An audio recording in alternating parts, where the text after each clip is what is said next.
नमस्कार दोस्तों, बॉलीवुड गॉसिप में आपका स्वागत है। आज हम बात करने जा रहे हैं हिंदी सिनेमा के पहले सुपरस्टार राजेश खन्ना की।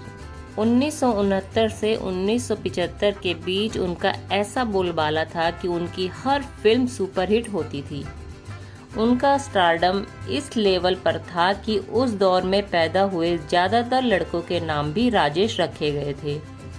लड़कियां उनकी फिल्म थिएटर में देखने से पहले सजने संवरने के लिए ब्यूटी पार्लर जाती थी। 1970 के दशक में इनके बंगले पर लड़कियों के इतने खत आते थे कि उन्हें पढ़ने के लिए अलग से एक शख्स रखना पड़ा। इनमें कई खत खून से लिखे होते थे। 3 साल में राजेश खन्ना ने लगातार 15 फिल्में हिट दी थी, जो कि एक रिकॉर्ड था। इसके बाद राजेश खन्ना से स्टारडम संभाले नहीं संभला तो वो ये तक सोचने लगे थे कि उनकी कुछ फिल्में फ्लॉप भी हो जाएं। वो 14 बार फिल्म फेयर अवार्ड्स के लिए नॉमिनेट हुए और 3 बार यह अवार्ड उन्होंने अपने नाम भी किया। वैसे काका के नाम से मशहूर राजेश खन्ना की जिंदगी में ऐसा दौर भी आया जब उनका स्टारडम खत्म होने की कगार पर था और उनकी फिल्में भी पिटने लगी थी।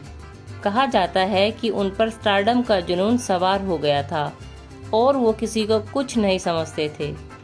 सेट पर भी बहुत लेट जाते थे। 29 दिसंबर 1942 को अमृतसर में लाला हीरानंद खन्ना और चंद्रानी खन्ना के घर राजेश खन्ना का जन्म हुआ था। पिता स्कूल टीचर थे। इनका असली नाम जतिन था। 1947 में जब देश का विभाजन का दौर आया तो उनका पूरा परिवार अमृतसर में आकर बस गया। घर की माली हालत खराब थी क्योंकि विभाजन के चलते पिता नौकरी से हाथ धो बैठे थे। परिवार को पालना उनके लिए मुश्किल हो रहा था। ऐसे में उन्होंने बेटे राजेश को अपने एक रिश्तेदार को सौंप दिया जो कि मुंबई में रहते थे। यहाँ आकर बचपन से ही राजेश खन्ना एक्टर बनने का सपना देखने लगे। 10 साल की उम्र में उन्होंने थिएटर ज्वाइन कर लिया था। स्कूल कॉलेज में भी होने वाले हर फंक्शन में वो बढ़कर हिस्सा लेते थे, जिसके लिए उन्हें कई अवार्ड और ट्रॉफियां भी मिली। एक्टर बनने की चाह 1965 में राजेश खन्ना को एक टैलेंट हंट तक खींच लाई। ये हंट यूनाइटेड प्रोड्यूसर्स और फिल्म फेयर ने आयोजित किया था। इस हंट में B.R. चोपड़ा, G.P. सिप्पी और शक्ति सामंत जैसे डायरेक्टर्स जज थे। यहाँ एक डायलॉग सुनाकर राजेश खन्ना ने बाजी मार ली और विनर बन गए। इसके बाद राजेश खन्ना के करियर ने ऐसी उड़ान भरी कि उन्होंने कभी पीछे मुड़कर नहीं देखा। G.P. सिप्पी ने अपने फिल्म राज के लिए उन्हें साइन कर लिया, जिसमें उन्हें डबल रोल मिला। इसके बाद चेतन आनंद ने उन्हें आखिरी खत के लिए साइन किया। ये फिल्म पहले रिलीज हुई लेकिन फ्लॉप रही। मीडिया रिपोर्ट्स के मुताबिक राजेश खन्ना शुरुआत से ही लेट लतीफ थे और सेट पर लेट आने का सिलसिला उन्होंने फिल्म रात से ही शुरू कर दिया था।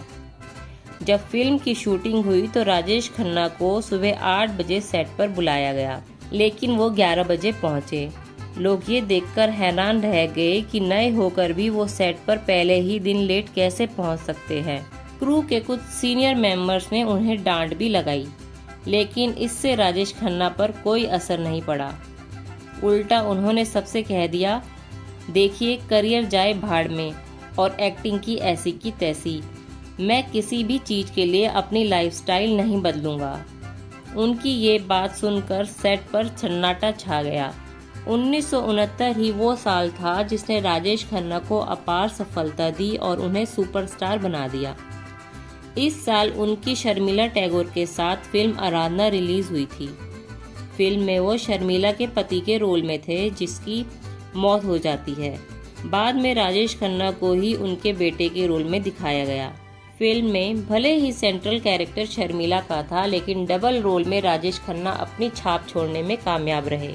राजेश खन्ना ने एक इंटरव्यू में कहा था, जब फिल्म रिलीज हुई तो इसके शो शुरू होने से पहले मैं सबको नमस्ते और हाय कर रहा था, लेकिन कोई मुझे जवाब तक नहीं दे रहा था। इससे निराश होकर मैं होटल के कमरे में चला गया, मगर फिल्म खत्म होने के बाद लोग मुझे ढूंढते हुए मेरे पास आए और कहा कि चलिए आपके बारे में पूछा जा रहा है। आराधना के बाद राजेश खन्ना ने हिट फिल्मों की झड़ी लगा दी।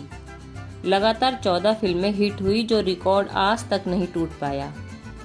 लोग एक फिल्म देखकर उनकी दूसरी फिल्म देखने के लिए थिएटर में घुस जाते थे। सारे बड़े थिएटरों में 5-6 फिल्में तो सिर्फ राजेश खन्ना की ही चला करती थी। एक समय राजेश खन्ना अपने स्टारडम से इतने परेशान हो गए थे कि वो खुद चाहने लगे थे कि उनकी कुछ फिल्में फ्लॉप हो जाएं, ताकि वो इतना स्टारडम संभाल पाएं। 1969 से 1975 के बीच राजेश खन्ना का स्टारडम ऐसा था, लड़कियां इनके स्टाइल, इनकी मुस्कान पर फिदा थी। आलम ये था कि इन्हें लड़कियां खून से खत लिखा करती थी। कुछ लड़कियों ने तो उनकी फोटो से शादी कर ली थी। The untold story of India's first superstar लिखने वाले यासिर उस्मान ने कुछ साल पहले एक इंटरव्यू में काका की दीवानगी का एक किस्सा सुनाते हुए कहा था, मैंने एक बुजुर्ग महिला से पूछा था, राजेश खन्ना क्या थे आपके लिए? तो उन्होंने कहा था, ये आप कभी नहीं समझेंगे। हम फिल्म के शो से पहले ब्यूटी पार्लर जाते थे, मेकअप करते थे, सजते थे, क्योंकि हमें महसूस होता था कि वो बड़े पर्दे से जो मुस्कुरा रहे हैं वो हमें देखकर ही ऐसा कर रहे हैं। ये सिर्फ मैं नहीं, सिनेमा हॉल में बैठी हर लड़की ऐसा महसूस करती थी। उनकी सफ़ेद कार को चूमकर लाल कर देने वाले किस्से भी बिल्कुल सही हैं। 1973 में डिम्पल कपाड़िया से शादी करने से पहले राजेश खन्ना सालों तक अंजू महेंद्रू के साथ रिलेशनशिप में थे। इस दौरान वो लिव इन में भी रह रहे थे। करीब 2 साल बाद दोनों का रिश्ता खत्म हो गया। हालांकि 2012 में राजेश खन्ना के निधन होने तक अंजू उनकी जिंदगी का अहम हिस्सा रही थी। यासिर उस्मान की किताब Rajesh Khanna the untold story of India's first superstar में अंजू ने बताया कि महिलाएं भारी संख्या में राजेश खन्ना की फैन थी। वो यह देखकर बहुत खुश होते थे और उनसे भी इसी तरह के रिएक्शन की उम्मीद करते थे। किताब में 1973 के एक इंटरव्यू का जिक्र भी किया गया है, जिसमें अंजू ने कहा था, राजेश खन्ना चाहते थे कि उन सभी फीमेल फैंस की तरह मैं भी उन्हें देखने के बाद वैसे ही रिएक्ट करूं, उन्हें देखकर एक्साइटेड हो जाऊं। उस वक्त फैंस उन्हें लेकर पागल थे, वो उनके पैरों पर गिरने को तैयार थे। मैं वैसे रिएक्ट नहीं कर सकी। मैंने उन्हें प्यार किया था, मेरे लिए वह जतिन थे, वो आदमी जिससे मैं प्यार करती थी, किसी सुपरस्टार से नहीं। राजेश खन्ना की सलीम खान से अच्छी बॉन्डिंग थी। वो फिल्म इंडस्ट्री में उनकी बहुत इज्जत करते थे। लेकिन जब एक बार उन्होंने एक मैगजीन आर्टिकल में संजीव कुमार की तारीफ कर दी तो काका उनसे नाराज हो गए थे। दरअसल मैगजीन ने संजीव कुमार पर एक कवर स्टोरी की थी, जिसमें सलीम खान से पूछा गया था कि वो बतौर एक्टर संजीव कुमार को कैसे देखते हैं। उन्होंने तारीफ करते हुए कहा था कि संजीव बेहतरीन एक्टर है। जब ये आर्टिकल काका ने पढ़ा तो वो महबूब स्टूडियो में किसी फिल्म की शूटिंग कर रहे थे।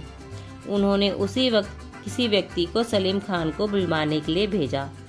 जब वो आए तो काका ने उनसे उस आर्टिकल को पढ़ते हुए पूछा, ये आपके विचार हैं? सलीम खान बोले, हाँ। काका बोले, क्या आपको संजीव कुमार अच्छे एक्टर लगते हैं? जवाब मिला, हाँ बिल्कुल। फिर काका बोले, और मैं अच्छा एक्टर नहीं? सलीम साहब बोले, ये आर्टिकल संजीव कुमार पर था, अगर आपके बारे में होता तो मैं आपकी भी तारीफ करता। राजेश खन्ना ने इस पर कोई जवाब नहीं दिया, लेकिन सलीम खान के मुताबिक इस घटना के 6 महीने बाद तक उनके पास राजेश खन्ना का कोई फ़ोन नहीं आया और ना ही वो उनसे मिले। 1979 में महमूद ने अपनी फिल्म जनता हवलदार के लिए राजेश खन्ना को साइन किया था। फिल्म की शूटिंग के दौरान एक बार महमूद के बेटे राजेश खन्ना से हाय हेलो करके चले गए। काका को ये बात बुरी लगी, उन्हें लगा कि ये उनकी इंसल्ट है। इसके बाद से राजेश हमेशा सेट पर लेट आने लगे। महमूद को घंटों इंतजार करना पड़ा। एक बार इसी झल्लाहट में महमूद ने राजेश खन्ना को थप्पड़ जड़ दिया। महमूद ने कहा, हमने आपको फिल्म के लिए पूरे पैसे दिए हैं, आपको शूटिंग पूरी करनी होगी। इसके बाद से काका टाइम पर आने लगे। प्रेम चोपड़ा ने राजेश खन्ना के साथ फिल्म हाथी मेरे साथी में काम किया। उन्होंने शूटिंग से जुड़ा किस्सा सुनाते हुए एक इंटरव्यू में कहा था, इस फिल्म का प्रोड्यूसर समय का पाबंद था। अगर शूटिंग का समय 9 बजे था तो सभी को 8:30 बजे पहुंचना पड़ता था। हालांकि राजेश खन्ना वहां भी दोपहर में आते थे। प्रोड्यूसर उन्हें कुछ नहीं कह पाता था। उसने एक व्यक्ति रखा हुआ था। जब राजेश खन्ना सेट पर आते, प्रोड्यूसर उन्हें दिखाने के लिए उस व्यक्ति की पिटाई करने लगता था। वो राजेश खन्ना को यह सब करके सांकेतिक रूप से अपना गुस्सा दिखाना चाहता था। राजेश खन्ना को बाद में प्रोड्यूसर के इशारे समझ में आ गए और वो इसके बाद समय से पहुंचने लगे। 80 के दशक से राजेश खन्ना का डाउनफॉल शुरू हो गया था। उनकी फिल्में लगातार पिटने लगी थी। इसकी सबसे बड़ी वजह थे अमिताभ बच्चन, जिनकी एंग्री यंग मैन की छवि काका पर भारी पड़ गई। अमिताभ को पछाड़ने के लिए राजेश खन्ना ने कुछ एक्शन फिल्में भी की, लेकिन दर्शकों ने उन्हें इसमें नकार दिया क्योंकि वो उन्हें रोमांटिक रोल में ही जमते थे। राजेश खन्ना ने एक इंटरव्यू में बताया था कि उन्होंने ऋषिकेश मुखर्जी से कहा था उनका दौर बीत चुका है। अमिताभ बच्चन का कान को ढकने वाला हेयर स्टाइल सुपरहिट हो चुका था। मुंबई के हेयर कटिंग सैलून के बाहर बोर्ड लग चुके थे, राजेश खन्ना हेयर कट 2 रुपए और अमिताभ हेयर कट 3.5 रुपए। राजेश खन्ना की जिंदगी में एक दौर ऐसा आया जब उन्होंने खुद को 14 महीनों तक घर में कैद कर लिया था। उन्हें सिगरेट और शराब की लत लग चुकी थी। उनकी पत्नी डिम्पल चाहती थी कि वो उनसे बात करे, लेकिन वो कुछ नहीं बोलते थे। लगातार सिगरेट पीते रहते थे। बस इतना पूछते थे, बच्चों ने आज क्या किया। दरअसल शादी के कुछ सालों बाद ही राजेश खन्ना और डिम्पल के रिश्तों में दरार आ गई थी। डिम्पल अपनी दोनों बेटियों ट्विंकल और रिंकी को लेकर घर छोड़कर चली गई थी। हालांकि इन्होंने कभी तलाक नहीं लिया था। राजेश खन्ना इतने नेचुरल एक्टर थे कि उन्होंने फिल्मों में रोने के लिए कभी ग्लिसरीन का इस्तेमाल नहीं किया। उन पर लिखी एक किताब राजेश खन्ना एक तन्हा सितारा के मुताबिक 1999 में आई फिल्म आ अब लौट चले का एक किस्सा है, जिसमें काका को एक सीन में रोना था। बुजुर्ग हो चले राजेश खन्ना ने पूछा, कितने आंसू चाहिए? फिर उन्होंने हंसते हुए अपना सिर पीछे घुमाया और आंखों में आंसू भरकर सामने आ गए और कहा, इंसान को आंसू उधार लेने की क्या ज़रूरत, गम दुनिया में इतने हैं कि झोली कम पड़ जाए। इसी फिल्म से जुड़ा एक और किस्सा है। फिल्म के डायरेक्टर ऋषि कपूर थे और एक सीन में उन्होंने काका से अपना हाथ ना हिलाने के लिए कहा। कुछ टेक के बाद राजेश खन्ना का हाथ हिल जाता था। इससे ऋषि कपूर को गुस्सा आ गया और उन्होंने काका को डांट लगा दी। काका ने उन्हें तब कुछ नहीं कहा और अपना सीन पूरा करके चुपचाप एक कोने में बैठ गए। बाद में राजेश खन्ना ने सिर्फ इतना कहा था, राज कपूर साहब मुझसे कहते थे, काका तेरे हाथ में जादू है, इसे एक्टिंग में कभी रुकने मत देना। और आज देखो, उन्हीं का बेटा मुझे अपने हाथों को रोकने के लिए कह रहा है। निधन से पहले काका ने एक एड शूट किया था, जिसके जरिए उन्होंने अपने फैंस का शुक्रिया अदा किया था। इस एड को डायरेक्टर आर बाल्की ने डायरेक्ट किया था। एक इंटरव्यू में बाल्की ने बताया था कि इस एड की शूटिंग से पहले काका हॉस्पिटल में थे। उन्हें एयर एम्बुलेंस के जरिए सेट पर लाया गया था। बाल्की ने कहा था, हमने काका को इस एड में इस थॉट के साथ कास्ट किया था क्योंकि मुझे नहीं लगता था कि उनसे ज़्यादा किसी के भी फैंस होंगे और उनसे ज़्यादा किसी ने अपने फैंस गंवाए भी नहीं होंगे। मैं काका से सबसे पहली बार उनके बंगले आशीर्वाद पर मिला था। इस एड को शूट करने से 3 दिन पहले तक वो हॉस्पिटल में थे।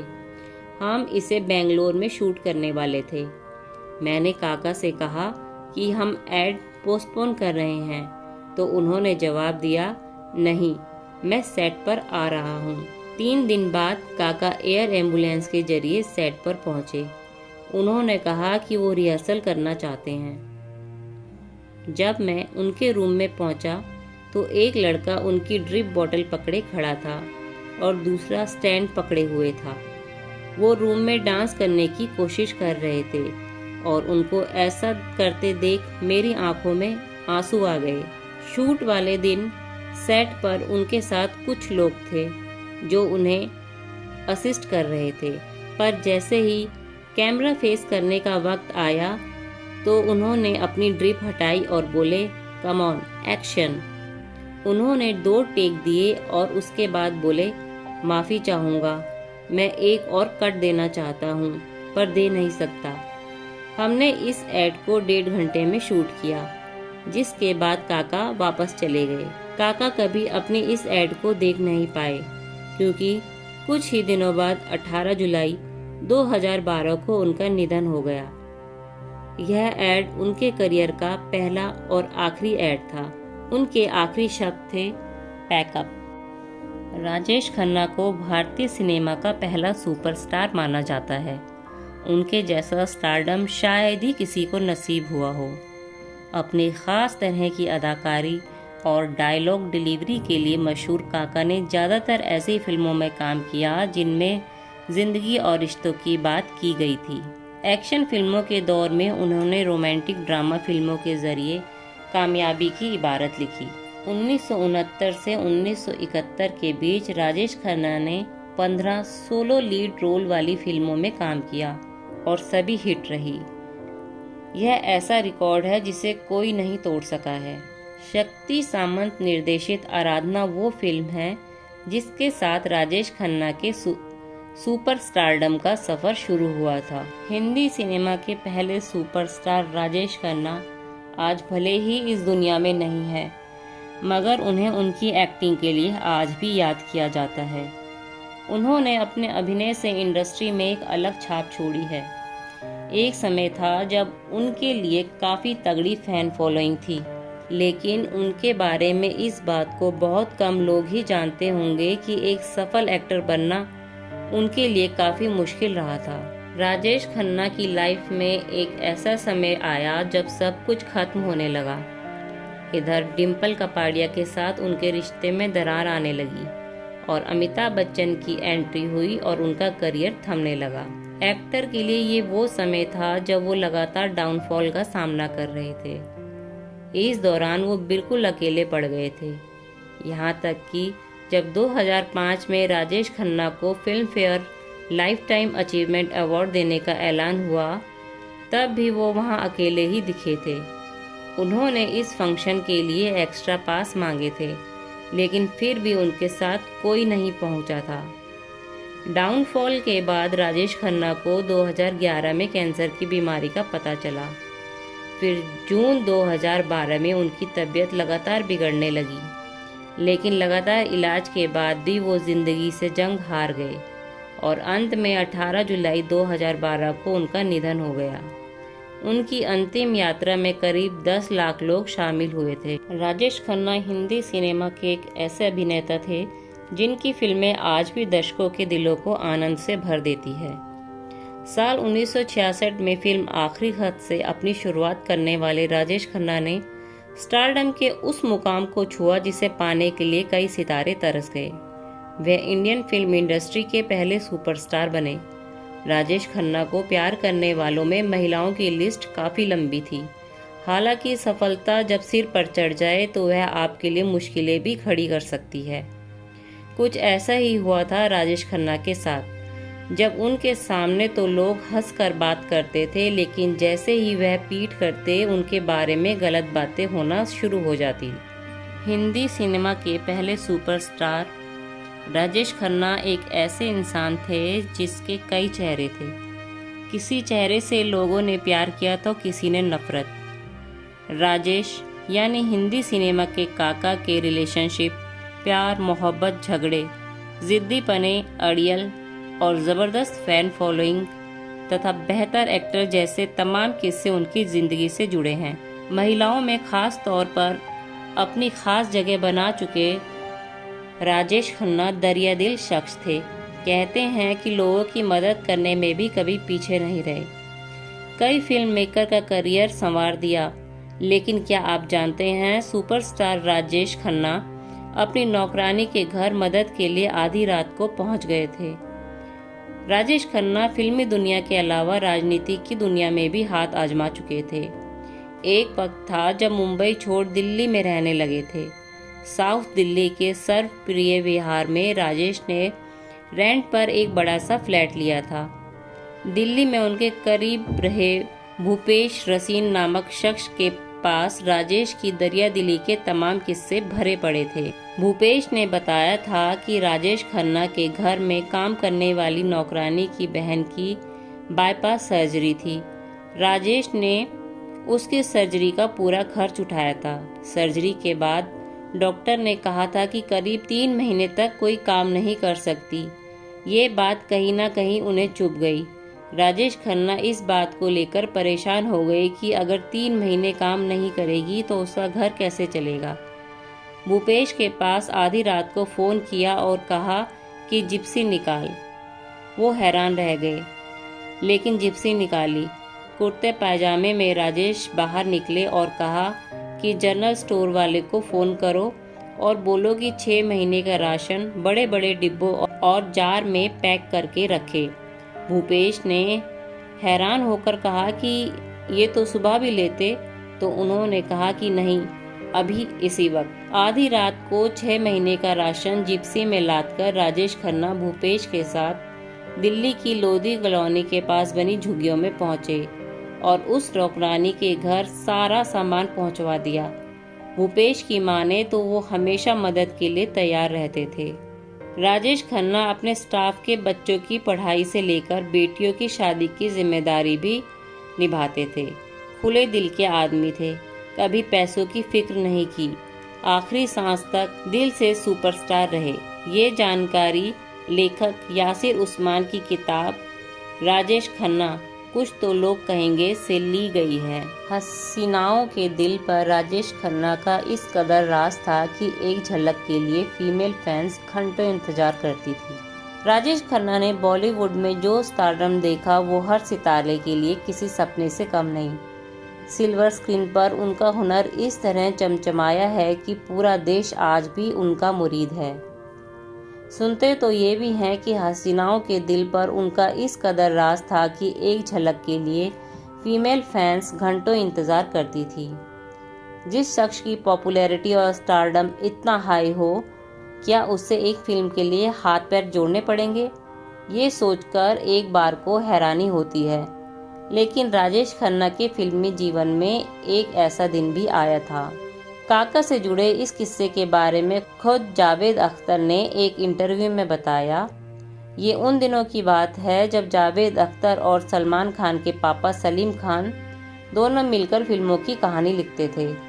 दोनों का काम बॉलीवुड में खूब पसंद किया जा रहा था। इस बीच राजेश खन्ना को एक फिल्म ऑफर हुई। स्क्रिप्ट उन्हें पसंद आई। 4 लाख रुपए में डायरेक्टर ने उन्हें फाइनल किया और 2.5 लाख पेशगी भी दे दी। ये फिल्म थी हाथी मेरे साथी। इसकी पेशगी लेने के बाद राजेश खन्ना को पता चला कि फिल्म की कहानी का सेकंड हाफ कमजोर था। अब वो एक बड़ी रकम एडवांस के तौर पर ले चुके थे, तो उन्हें वापस करने से भी बचना चाहते थे। उन दिनों 4 लाख रुपए बड़ी रकम हुआ करती थी, जिससे राजेश खन्ना एक बड़ा बंगला लेने वाले थे। वो ना तो इस फीस की रकम को गंवाना चाहते थे, न 2.5 लाख रुपए लौटाना चाहते थे और ना ही फिल्म छोड़ना चाहते थे। ऐसे में उन्होंने सलीम जावेद से फिल्म की कहानी पूरी करने की रिक्वेस्ट की। दोनों ने ये रिक्वेस्ट मानकर फिल्म की कहानी पूरी की, जिसके हिट होते ही राजेश खन्ना ने बंगला खरीदा और सलीम जावेद को खूब काम भी दिलवाया। अपने रोमांटिक और रूमानी अंदाज के लिए चर्चित राजेश खन्ना के लाखों दीवाने थे। वह जहां भी जाते लोगों की लाइन लग जाती। काका के प्रशंसक उनकी एक झलक पाने को बेताब रहते। माया नगरी में किसी स्टार के लिए कभी ऐसी दीवानगी देखने को नहीं मिली थी। आउटडोर शूटिंग पर तो लोगों का हुजूम उमड़ पड़ता था। ऐसा ही एक वाकया साल 1971 में आई फिल्म दुश्मन की शूटिंग के दौरान हुआ। पुणे से कुछ दूर एक गांव में इस फिल्म की शूटिंग चल रही थी। सैकड़ों की संख्या में गांव वाले राजेश खन्ना की एक झलक पाने के लिए इकट्ठा थे। पूरा गांव राजेश खन्ना की तरफ बढ़ा चला आ रहा है। लोग चिल्ला रहे थे। गांव वालों का ये रूप देखकर फिल्म की पूरी यूनिट डर गई। गांव में सुरक्षा का कोई खास इंतजाम भी नहीं था। जब तक लोग कुछ कर पाते तब तक भीड़ ने राजेश खन्ना को घेर लिया। राजेश खन्ना की जीवनी में वरिष्ठ पत्रकार और लेखक यासिर उस्मान उनके करीबी भूपेश रसीन के हवाले से इस घटना का जिक्र करते हुए लिखते हैं, कुछ देर तक तो राजेश खन्ना खुश थे, लेकिन थोड़ी देर में उन्हें एहसास हुआ कि लोग उन्हें जबरदस्ती पकड़ रहे हैं, धक्का दे रहे हैं और यहाँ तक कि उनके कपड़े फाड़ रहे हैं। राजेश खन्ना घबरा गए। वह मदद के लिए पुकारने लगे, लेकिन भीड़ में उनकी आवाज़ दब गई। ये सब कुछ मिनट तक चलता रहा। अचानक फिल्म की एक्ट्रेस मुमताज़ भीड़ में आगे बढ़ी और किसी तरह राजेश खन्ना को खींचकर बाहर ले आई। उनके बाल बिखरे थे, कमीज भी फट गई थी। काका घबराए हुए थे। 60 और 70 के दशक में राजेश खन्ना का गुरु कुर्ता स्टाइल स्टेटमेंट बन गया। तब कॉलेज गोइंग युवाओं के बीच गुरु कुर्ते का जबरदस्त क्रेज था। नौजवान राजेश खन्ना की नकल उतारते नजर आते थे। काका की आंख झुकाने और गर्दन टेढ़ी कर बात करने की अदा भी खूब पॉपुलर थी। लोग इसे भी कॉपी करने लगे थे। राजेश खन्ना जब अपने करियर की बुलंदियों पर थे तब इतनी फीस लिया करते थे जितनी उस दौर का कोई दूसरा अभिनेता सोच भी नहीं सकता था। हमारे द्वारा दी जानकारी आपको कैसी लगी, कमेंट बॉक्स में ज़रूर बताएं।